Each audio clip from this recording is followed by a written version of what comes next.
Corona की दूसरी लहर का घाव अभी भरा ही नहीं कि नई बीमारी ने लोगों को घेर लिया। एक ऐसी बीमारी जो न सिर्फ आंखों पर सीधे अटैक कर रहा है बल्कि जीवन भर के लिए अंधा बना दे रहा है। इस बीमारी में जरा सी चूक से सांसों की डोर टूट जा रही है। कोरोना के बाद जन्मा ब्लैक फंगस का नाम सुनकर हर कोई दहशत में है। ब्लैक फंगस जिस तेजी से अपना पांव पसार रहा है और नए नए राज्य ब्लैक फंगस के हॉटस्पॉट बन रहे हैं, उससे देश के तमाम राज्य सरकारें चिंतित हैं। राजधानी दिल्ली से सटे हरियाणा में बढ़ते ब्लैक फंगस ने खट्टर सरकार की नींदें उड़ा दी हैं। ब्लैक फंगस यानी कि म्यूकरमाइकोसिस यानी एक प्रकार का फंगस इन्फेक्शन, म्यूकरमाइकोसिस यानी कि फंगस इन्फेक्शन। कोरोना की सुनामी के बीच ब्लैक फंगस, व्हाइट फंगस और इसके बाद येलो फंगस का खतरा बीते कई दिनों से दबे पांव दस्तक दे चुका है और आज की तारीख में ये उत्तर से दक्षिण तक फैल चुका है। गुजरात, हरियाणा, दिल्ली, उत्तर प्रदेश, पंजाब, राजस्थान, महाराष्ट्र, तमिलनाडु, ये वो राज्य हैं जहां म्यूकरमाइकोसिस की महामारी से हाहाकार मचा हुआ है। गुजरात तो पहले ब्लैक फंगस का एपी सेंटर बना हुआ था और अब दिल्ली से सटे हरियाणा में भी कोरोना की तर्ज पर ब्लैक फंगस ने अपना पांव पसारना शुरू कर दिया है। हरियाणा में एक दिन में ब्लैक फंगस से 18 मरीजों ने दम तोड़ दिया। वहीं एक दिन में 133 नए मामले सामने आए, जिससे आंकड़ा 800 के करीब पहुंच गया है। हरियाणा में कई ऐसे मरीज भी सामने आए हैं जिन्हें स्टेरॉयड भी नहीं लगाया गया था, जबकि अब तक 58 मरीज इससे ठीक हो चुके हैं। पड़ोसी राज्य पंजाब से 3 गुना मरीज अब तक हरियाणा में सामने आ चुके हैं। गुरुग्राम में भी ब्लैक फंगस से हालत खराब हो रही है, जहां सबसे ज्यादा 216 मामले ब्लैक फंगस के सामने आए हैं। लेकिन सबसे बड़ी चुनौती ये है कि म्यूकरमाइकोसिस के इलाज में इस्तेमाल होने वाले इंजेक्शन की भारी कमी है, जिसके लिए सरकार ने केंद्र से गुहार लगाई है। हरियाणा के स्वास्थ्य मंत्री अनिल विज ने कहा है कि राज्य में अब तक ब्लैक फंगस के 623 केस सामने आ चुके हैं।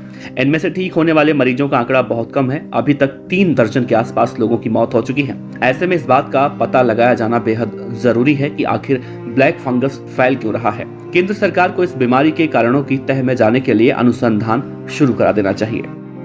हिंदुस्तान में अब तक ब्लैक फंगस के कई ऐसे मरीज देखे गए हैं जो कोरोना के बाद ठीक होकर लौटे या उन्हें स्टेरॉयड की दवा दी गई। लेकिन हरियाणा के फतेहाबाद में ऐसा मामला सामने आया जिसने मेडिकल एक्सपर्ट को भी हैरान कर दिया।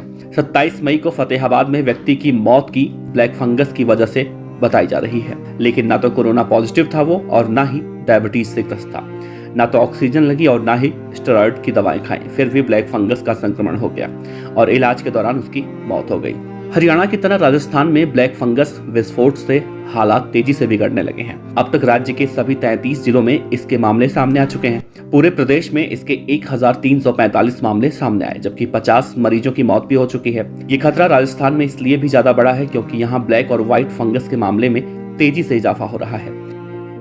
राजस्थान में ब्लैक फंगस के कुल मामलों में 37% जयपुर के हैं। जयपुर में सबसे ज्यादा 500 केस आए और 10 लोगों की मौत हुई।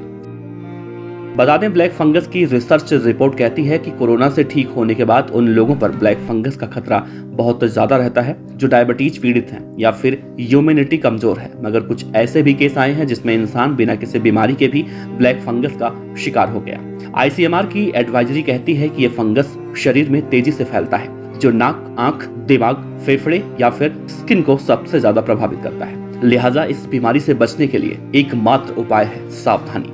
उधर ब्लैक फंगस के बढ़ते खतरे को देखते हुए सरकार ब्लैक फंगस को महामारी घोषित कर चुकी है, लेकिन तीसरी लहर की तैयारियों के बीच जिस तरह म्यूकरमाइकोसिस ने अटैक किया है, उसने चिंता और चुनौती दोनों में इजाफा कर दिया है।